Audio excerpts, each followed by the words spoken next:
आप सभी को नमस्कार। आज मैं आप सभी के समक्ष महाभारत का एक किस्सा लेकर आई हूँ कि भीष्म पितामह की ये 10 नीतियां जो अपनाएगा वही सफलता पाएगा।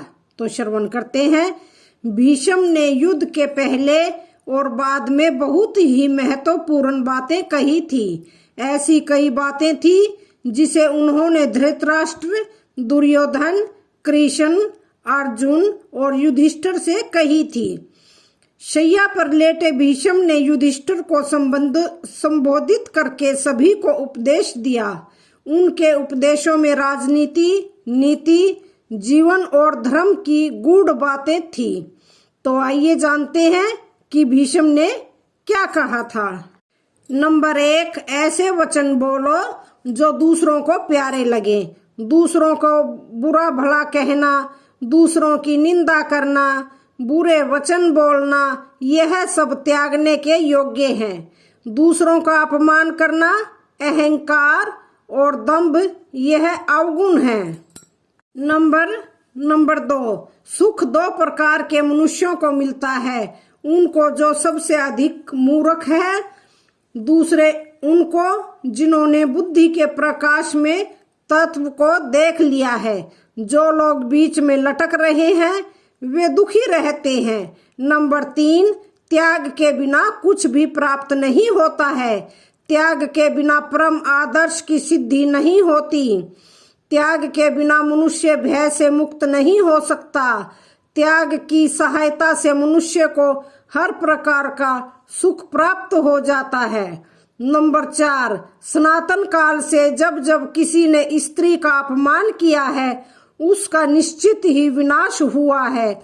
भीष्म पितामह ने युधिष्ठिर को बताया कि स्त्री का पहला सुख उसका सम्मान ही है। उसी घर में लक्ष्मी का वास रहता है जहां स्त्री प्रसन्न रहती है। जिस घर में स्त्री का सम्मान न हो, उसे कई प्रकार के दुख दिए जाते हों, उस घर से लक्ष्मी सहित अन्य देवी देवता भी चले जाते हैं।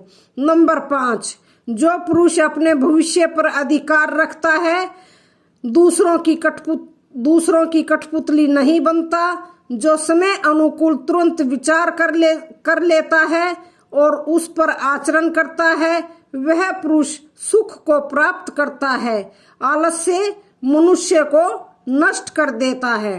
नंबर 6, भीष्म पितामह ने युधिष्ठिर को बताया कि जब नदी पूरे वेग के साथ समुद्र तक पहुंचती है तो बड़े से बड़े वृक्ष को बहाकर अपने साथ ले जाती है।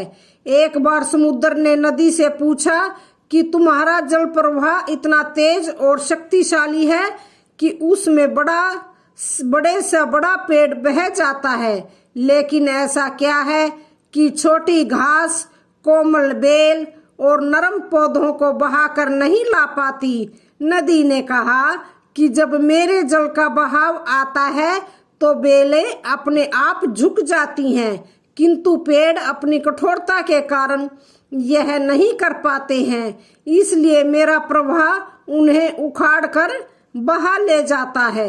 नंबर 7, भीष्म पितामह ने कहा था कि एक शासक को अपने पुत्र और अपनी प्रजा में किसी भी प्रकार का कोई भी भेदभाव नहीं रखना चाहिए।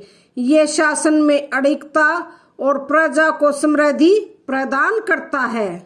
नंबर 8, महाभारत के युद्ध के पहले जब श्री कृष्ण संधि के लिए हस्तिनापुर आए थे, तब भीष्म ने दुर्बुद्धि दुर्योधन को यह कहकर समझाया था कि जहाँ श्री कृष्ण है, जहाँ धर्म है, उसी पक्ष की जीत होनी निश्चित है। इसलिए बेटा दुर्योधन, भगवान कृष्ण की सहायता से तुम पांडवों के साथ संधि कर लो। यह संधि के लिए बड़ा अच्छा अवसर हाथ आया है।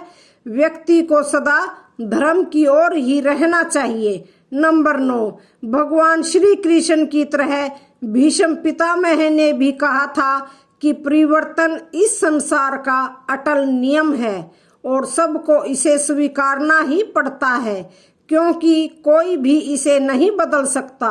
नंबर 10, भीष्म पितामह ने कहा था कि सत्ता सुख भोगने के लिए नहीं, अपितु कठिन परिश्रम करके समाज का कल्याण करने के लिए होता है। तो आज की वीडियो का यहीं पर समापन होता है। वीडियो अच्छी लगे तो चैनल को लाइक शेयर सब्सक्राइब जरूर करें।